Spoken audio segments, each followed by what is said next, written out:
మా daddy and మా husband నాకు ఒక మంచి వాల్యూ నేర్పించారు.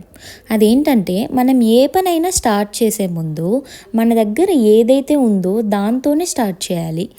ఏదో చేసేద్దాం అనుకోని ఏమీ చెయ్యకముందే అది కావాలి, దీనికోసం ఇది కొనాలి అనుకొని ఆలోచించకూడదు అని. ఈ మాట నాకు చాలా బాగా నచ్చింది. ఫర్ ఎగ్జాంపుల్, మనం ఏదైనా ఒక బిజినెస్ స్టార్ట్ చేద్దామని అనుకుందాం.